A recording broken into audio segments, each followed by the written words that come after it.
This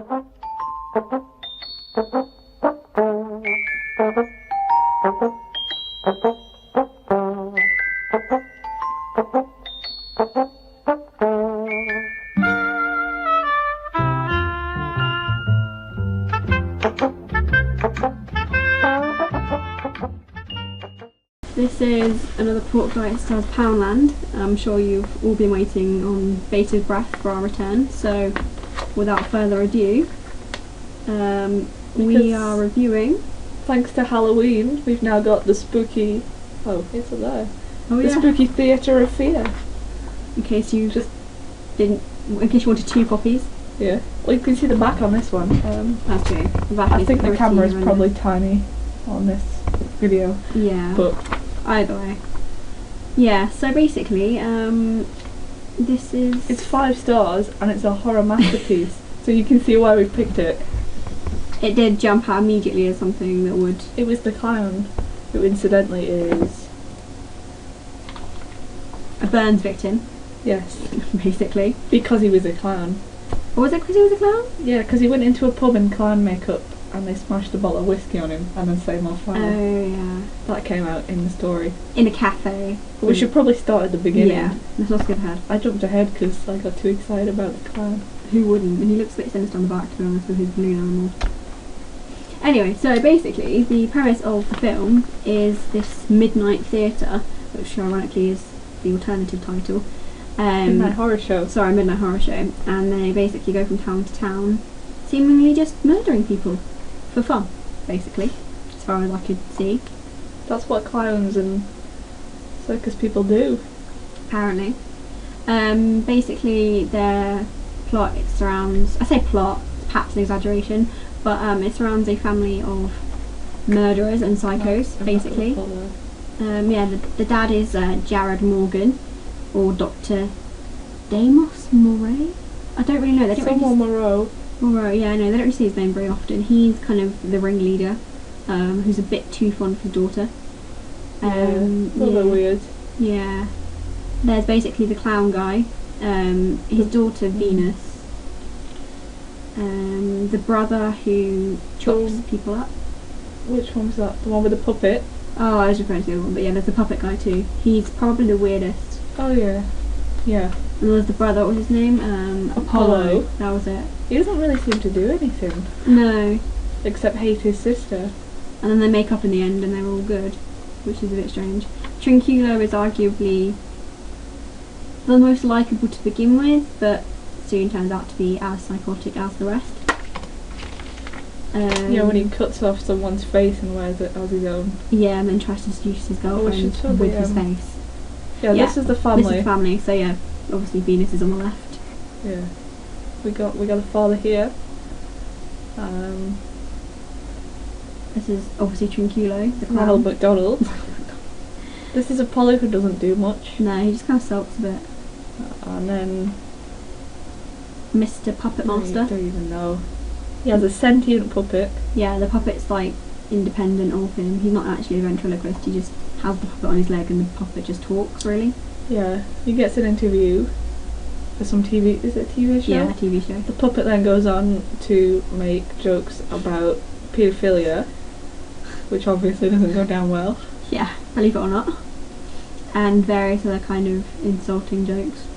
And the guy, the agent, isn't impressed, Yeah, I think, suffice to say. Milton Katzenberg. Milton Katzenberg.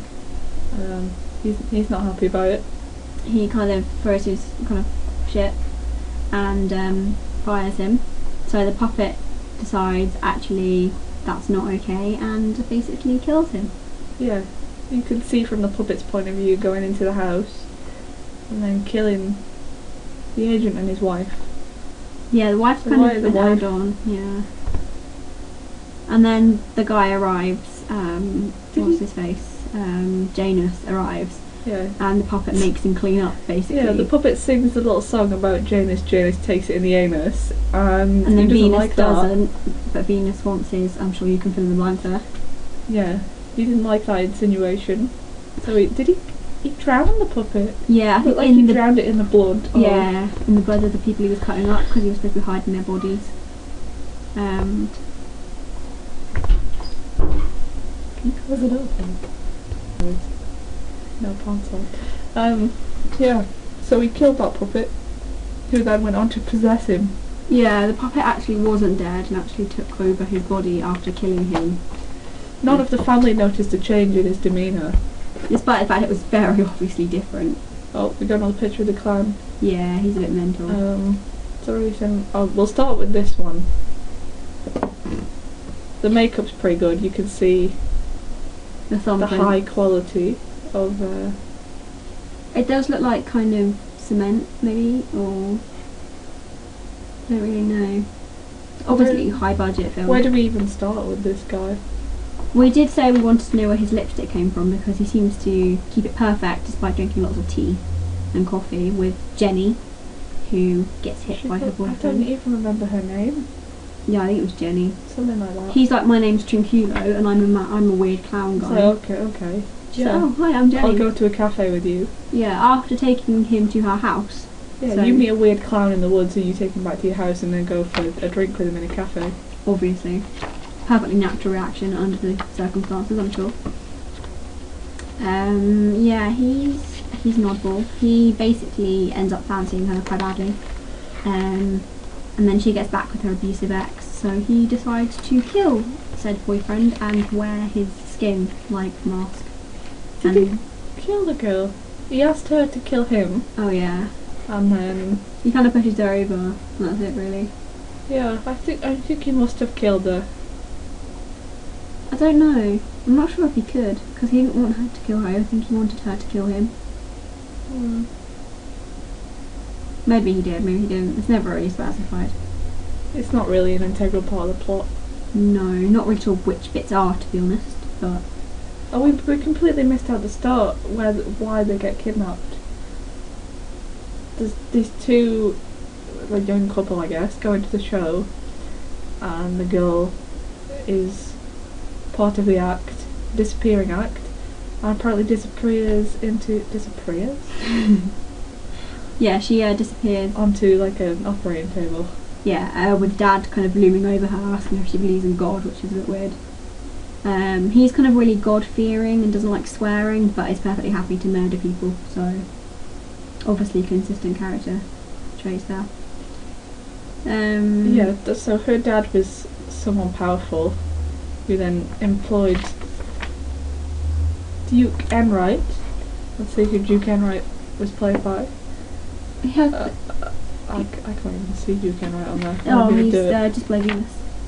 Kevin Horsham. Oh, I was looking on the wrong side. Yeah, this guy. He's a private investigator. With a very, very large moustache. And he kidnaps all of them to torture them. Basically, he's employed, and the guy says, "Can you kill them slowly?" So he proceeds to torture them, basically. Yeah, not very well because they all escape. Yeah, literally all of them except. Oh well, sorry, except one. Yeah. Do we do spoilers in the reviews? Spoiler alert! Yeah, There's a honestly, spoiler alert coming up. if you really want to watch Theatre of Fear, then turn off now. Basically, so they all manage to kind of escape their chains and bonds. And this is where Apollo actually becomes interesting because he breaks out first, doesn't he? He does. I think it's because he's the guy who locks people into the cabinet with the padlock, so I'm assuming he knows how to get out of it. Somehow. Kind of Houdini-esque, he gets out and then he kind of frees everyone and they all go in to rescue the dad, and they... Well, him and Venus do, even though they hate each other. They've like bonded over this moment of intense fear and disgust. Yeah. They basically put her on the rack and he's just freed her and she's a bit like, yeah, she oh, wasn't be stretched achy. that far, really. No. Let's be honest, because she didn't seem to have any trouble lifting her arms again. She was like, oh, after a couple of days I'll be fine. Yeah. Yeah. Anyway, yeah, so they get into the tent where the dad's being tortured, and kind of she throws a knife at Duke, who does his gurgling death scene, or supposed death scene. They free the dad and they're all leaving the tent. No one's checked to check he's actually dead yet. I'd like to point that out. Considering they're all murderers, slight oversight there. And he kind of, in the last dying throes, lifts up his arm with a gun in it and shoots the dad as he's leaving. And then there's a beautiful scene, I say beautiful, where they're all kind of splayed on the floor with him in their arms, and he's like, "You've got to carry on." My favourite phrase of the film was right there, actually. Yeah, the show must go on. So beautiful. Oh no, there was the one on the back. This is your final curtain call. When he was killing the first girl, that was pretty, I don't know what the word is, really. I don't really know.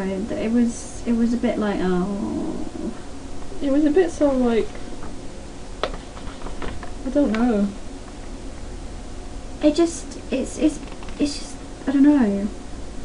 It was like you were waiting for something really big to happen and it never did. Really. Yeah. And also the climax was basically the kids carrying on the weird kind of creepy death show. Yeah, Apollo was given the thing to carry on. He was the host. I'm presuming the puppet guy continued to possess Janus, and they had a merry life.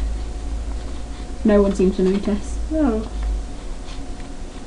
That puppet was actually... It was probably the most scary thing in there. I don't like puppets, though, so... It was pretty freaky. It was really abusive as well. He used to swear quite a lot and just be really generally quite abusive. I think, in fact, the moral of this I'd probably be abusive if someone made their living out of putting their hand up my arse. To be fair. And you just keep putting him in the box, which he doesn't like. But then, yeah, and the moral of the story seems to be kill people for fun and basically you'll be fine. Yeah. As long as you don't kill a daughter or son of anyone powerful, you'll get away with it and be fine. Yep. So we've all learned valuable moral lessons from this film, I'm sure. We also learned, may or may not be true, that during the Second World War, the company who made alphabetic spaghetti made swastika spaghetti for the Germans. If that's true. We're not sure. If anyone does know the truth of that rumour, please do let us know. I'd love to know. That's alphabetic spaghetti on not Genesis Play. swastika I didn't just My dad seems to know quite a bit about Hitler, which is a little bit weird. Angela is the girl who died at the beginning. Yeah, she was the girlfriend. I think, is Scott her boyfriend? Or is that Jenny's boyfriend? I'm not sure. No, that was the guy at the start. That's the boyfriend who just left the theatre without his girlfriend. And then kind of actually decided after all, maybe I'll go and check she's okay. She wasn't. I think Vincent was the abusive boyfriend that got killed by the clown. Yeah. And these people helped to torture the other ones. Yeah, they were basically the circus of Duke, really. The Reaper guy, he was a bit weird. Who's Paul Goldberg? I'm not sure. I don't know who that is. I really don't know. He's in a picture, was he? He was someone, apparently.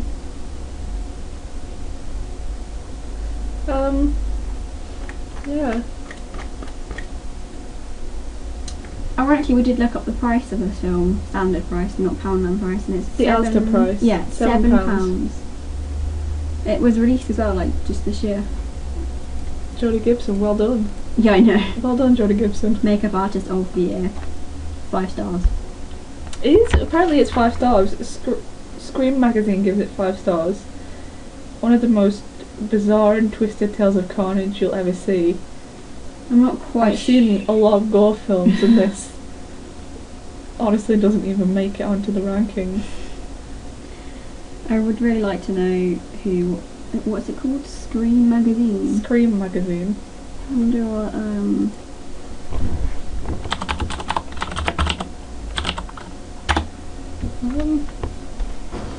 a list of quality production already. Scream Horror Mag. Oh, there you go. If you want to read about this, doing some free advertising for them there. Basically, you get paid for this. But Some of anyway. them look okay. Yeah, so with the nice shot of the entire family. yeah, I quite like that. And I think it's on there. If not, I'll have to put the pictures in later. But Yeah, so that is Theatre of Fear, basically, in a nutshell. we need to give it porks. Oh, Is that yeah. what our rating was? Yeah. Isn't it hams? Is it hams or pork? I think it's hams, isn't it? Should we do both? And then we can colour whichever one's wrong. Yeah. Well, yeah. So I think It wasn't bad, like no, it's not the worst we've reviewed. Psalm 21 or not Real Killer, Blood Reaper. Blood Reaper I had. It's not quite as anticlimactic as that. Not far off, mine. At least you know who the killers are in this. Yeah, that's true. There's no mystery. I think, I don't know, I'd personally give it maybe 3 forks out of 5. Yeah. I wasn't bored particularly throughout it. It was just. Yeah, I'd say 3 forks. 3 out of 5 porks. Would probably watch again in a few years. Might be okay for a laugh after you've forgotten most of it. Yeah. If you're Yeah. looking for a cheap Halloween film. It would tick the boxes. It's one of those things as well where it's kind of gory but it's not scary, so you could... Gory. Maybe we have different levels of gory. I think we definitely do. I think I'm more thinking of someone who doesn't watch many horror films here. It would be kind of a bit gory there. It isn't very gory, I'll be honest, there's not much blood. It's certainly not sore or anything. Not everyone gets killed, so it's not that bad. Yeah, so basically if you're looking for a cheap horror film that isn't really remotely scary, this is your bag. So yeah, good stuff. Do we do the outro? It's so long. So yeah, I think that's it from us. This has been Pork Tots. Pork Tights. Theatre of Pork. 3 stars. 3 porks. Not like Scream Magazine says 5 stars, but we say 3 porks. So We know who's got the more reliable rating system, let's be honest. Yep. Reviewed for the people, by the people. By the porks. By the porks. For the porks, by the porks. We the Tights have given this 3 forks. Right?